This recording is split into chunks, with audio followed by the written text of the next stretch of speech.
प्रयागराज से इस वक्त की सबसे बड़ी खबर आपके सामने आपको बता देता हूं कि फाफा मऊ का नृशंस हत्याकांड मामला सामने आया है। पोस्टमार्टम रिपोर्ट में गैंगरेप का खुलासा हुआ है। किशोरी के साथ हुआ था गैंगरेप, गला भी घोटा गया है। आपको बता दें कि किशोरी के छोटे भाई का भी गला दबाया गया था।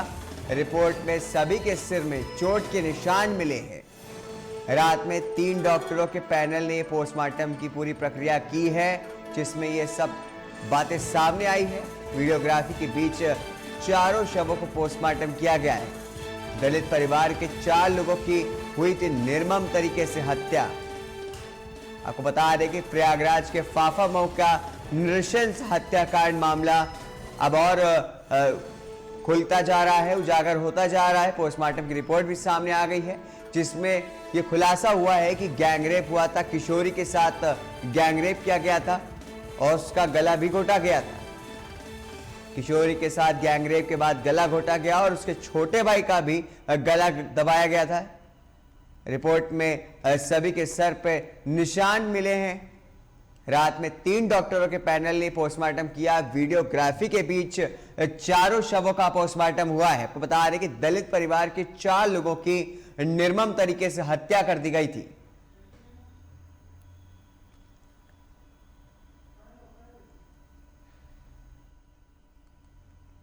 आपको बता दें कि प्रयागराज के फाफा मऊ के नृशंस हत्याकांड का मामला और सामने आता जा रहा है। इसके चलते राजनीति भी तेज हो गई है। पोस्टमार्टम रिपोर्ट सामने आई है, जिसमें गैंगरेप का खुलासा हुआ है।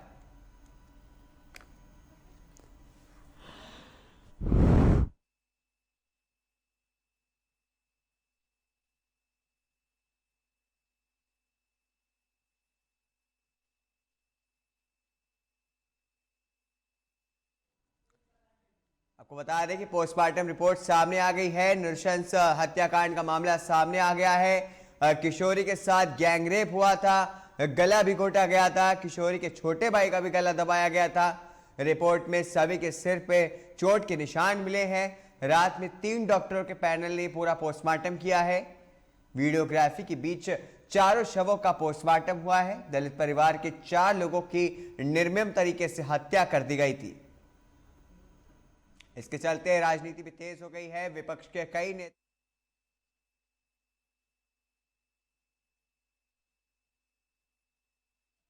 हमारे सहयोगी इस मामले पर बात करने के लिए हमारे सहयोगी सैयद रजा आकिब प्रयागराज से हमारे साथ इस वक्त फोन लाइन पर जुड़ चुके हैं। सैयद, क्या कुछ ये पूरा मामला है, जिस तरीके से पोस्टमार्टम रिपोर्ट सामने आई है, अब इससे क्या साफ जाहिर हो रहा है और क्या कुछ बताना चाहेंगे?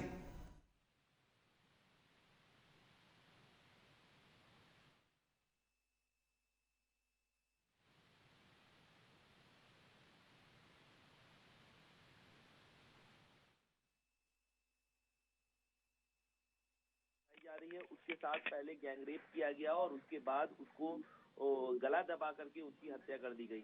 तो ये एक निर्मम हत्या की गई थी, पूरे परिवार की गई थी, और जिसके बाद पुलिस ने कई लोग को हिरासत में लिया है, कई लोग को गिरफ्तार भी किया है, जिससे पूछताछ चल रही है। हालांकि अभी 2 दिन बीत जाने के बाद भी इसका खुलासा नहीं हो पाया है। राजनीति भी जो है इस पूरे प्रकरण पर गर्मा गई है। प्रियंका गांधी भी कल शाम को पहुंची थी और परिजनों से मुलाकात की। उसके बाद रात करीब 10:15 बजे के आसपास संजय सिंह भी पहुंचे थे और उनके परिजनों से उन्होंने बातचीत की थी और परिजनों ने साफ तौर पर पुलिस प्रशासन पर भी आरोप लगाया था कि ये जो प्रकरण हुआ है ये पहला प्रकरण नहीं था। इससे पहले कई बार आरोपी जो बनाए गए हैं उनसे मारपीट हुई थी। 2019 से ये पूरा प्रकरण आ रहा है। थोड़ा जमीन का मामला भी इसमें सामने प्रकाश में आया है। हालांकि पुलिस ने 2019 में अगर गंभीरता दिखाई होती तो शायद ये 4 हत्याएं जो हुई हैं वो नहीं हो पाती। ये पीड़ित पक्ष के परिजनों का आरोप है। पूरा परिवार जो है वो सिमट गया है। तो ऐसे में काफी लोगों में आक्रोश है, गुस्सा है। और कल भी जब पोस्टमार्टम के लिए शवों को भेजा जा रहा था तो काफी ग्रामीणों ने विरोध किया इसका और उनकी मांग थी कि जो मुआवजा है वो काफी ज्यादा देना चाहिए और साथ ही साथ कई और उनकी मांगे थी। तो जिसके बाद पुलिस प्रशासन ने 2 पुलिसकर्मियों को तत्काल प्रभाव से सस्पेंड कर दिया, जिसके बाद उनका पोस्टमार्टम के बाद अंतिम संस्कार किया गया। देर रात तक राजनीति भी गरमाई रही और आम आदमी पार्टी और कांग्रेस के और समाजवादी पार्टी के कई नेता वहां पर। जिस तरीके से आप बता रहे हैं कि राजनीति तेज हो गई इस मामले के बाद और योगी सरकार को घेरने के लिए कई विपक्षी पार्टी, कई विपक्षी चेहरे जैसे कि कांग्रेस से प्रियंका गांधी और आम आदमी पार्टी के संजय सिंह पीड़ित परिजनों से मिलने पहुंच रहे हैं, तो इसको लेकर के क्या कुछ अपडेट है और क्या कुछ उन्होंने कहा है? बिल्कुल, इन्होंने आश्वासन दिया है परिजनों को कि हम हमारी पार्टी और हमारे जितने भी कार्यकर्ता हैं, नेता हैं, सब आपके साथ हैं और जल्द से जल्द पुलिस इस पूरे प्रकरण का खुलासा करे, आपकी जितनी मांगे हैं वो पूरी हो और जो भी कोशिश कर सकती है कांग्रेस या फिर आम आदमी पार्टी या फिर समाजवादी पार्टी, वो आपके साथ करेगी। साथ ही साथ इन्होंने ये भी ऐलान किया है कि जिस तरीके से लखीमपुर की घटना हुई हो, हाथरस की घटना हुई हो, वैसे ही घटना प्रयागराज में हुई है और पुलिस प्रशासन का ही पर ही आरोप लग रहा है, सरकार पर लग रहा है। तो ऐसे में सरकार जो है वो बदलने की बात भी विपक्ष कर रहा है। तो ऐसे में अब देखना होगा कि आने वाले समय पर किस तरीके से कार्रवाई होती है, आरोपी जो बनाए गए हैं उन पर आरोप सिद्ध हो पाता है कि नहीं हो पाता है और किस वजह से इस पूरी घटना को अंजाम दिया गया है। तो कई सवाल हैं, अब देखना दिलचस्प होगा कि आगे पुलिस कैसे खुलासा करती है और क्या क्या नाम सामने आते हैं। जी, तो जैसे कि योगी सरकार ये दावा कर रही है कि बहुत प्रशासन कानून व्यवस्था को लेकर के अपना पीठ थपथपा रही है, उसको लेकर के क्या सवाल उठ रहे हैं? जी बिल्कुल, योगी सरकार हमेशा कह रही है कि हमने माफियाओं पर कंट्रोलिंग किया है, हमने जितने भी गुंडागर्दी होती थी उस पर कंट्रोल किया, लेकिन जो हत्याओं का दौर है वो पूरे प्रदेश में जारी है। हालांकि अब ये देखना दिलचस्प होगा जब 2022 में चुनाव होते हैं तो जो लोग हैं, आम जनता है, वो किसकी सरकार बनाते हैं, लेकिन जिस तरीके से दावे हैं वो दावे। शुक्रिया सैयद, जैसे कि आपने बताया कि 2022 के चुनाव में जनता ये जरूर देखेगी कि किस तरीके से कानून व्यवस्था चलती है। बहुत बहुत शुक्रिया इस मामले पर तमाम जानकारी हम तक पहुंचाने के लिए। वहीं प्रयागराज में आपको बता दें कि सामूहिक हत्याकांड से ये पूरा हड़कंप मच गया है। वहां दबंगों ने एक ही परिवार के 4 लोगों को बेरहमी से कत्ल कर दिया था। परिवार का आरोप था कि पुलिस ने कई बार शिकायत के बावजूद एक्शन नहीं लिया। हत्याकांड के बाद अब 2 पुलिसकर्मी सस्पेंड किए गए हैं। इस मामले को लेकर सियासत भी तेज हो गई है। प्रियंका गांधी पीड़ित परिवार से मिलने पहुंची है और यूपी में लॉ एंड ऑर्डर का मुद्दा उठाते हुए जमकर हमला किया है। वहीं बीती रात आम आदमी पार्टी के यूपी प्रभारी और राज्यसभा सांसद संजय सिंह भी गोरी गांव पहुंचे। उन्होंने भी पीड़ित परिजनों से मुलाकात की। संजय ने कहा कि एक दिव्यांग बच्चे की निर्मम हत्या की गई है, उसके माँ बाप की हत्या की गई है और एक नाबालिग बच्ची की गैंग रेप कर हत्या कर दी गई है। सांसद ने प्रदेश सरकार पर हमला तेज करते हुए कहा है कि आपको बता दें कि उन्होंने कहा कि योगी सरकार में वंचित समाज को रोज कुचला जा रहा है, मारा जा रहा है, वो चाहे हाथरस की घटना हो, प्रयागराज की घटना हो या फिर किसी अन्य जगह की घटना हो। संजय सिंह ने इस मामले में सभी आरोपियों को गिरफ्तारी और कड़ी कार्रवाई की मांग की है।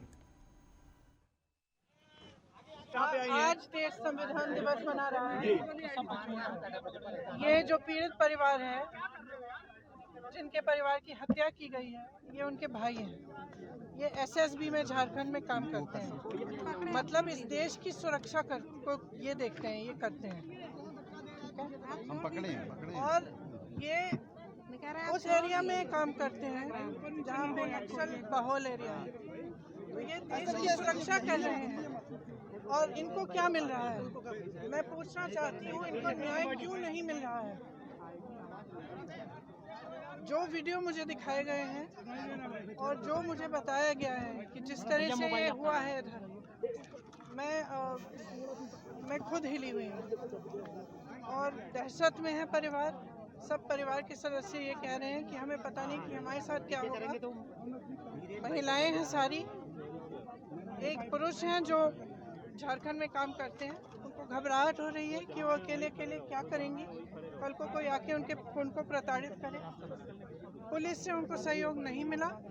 जो यहाँ के जो 2 पुलिस वाले जो हटाए गए हैं कल, महिलाएं मुझे बता रही थी कि जब वो जाती थी उनको कंप्लेंट करने के लिए तो मजाक करते थे इनका, हंसते थे इनका। और जिस तरह से इन्होंने किया है, 15 साल की 17 साल की बच्ची है, उसका एक 10 साल का भाई, जो डिफरेंटली एबल्ड बच्चा है, अरे ये इंडिया न्यूज वाला दावी भाई उसके साथ उसकी छोटी जो 15 साल की बेटी, उनके साथ और कुल्हाड़ी से उनके गले काटे हैं, किस स्थिति में छोड़ा है, तो मैं समझ नहीं पाती हूँ कि ऐसी परिस्थिति को देख के जितने भी शासन प्रशासन के लोग हैं, ऐसी परिस्थिति को देख के कि किस तरह से लोगों के साथ किया जा रहा है, कैसे चुप रह सकते हैं।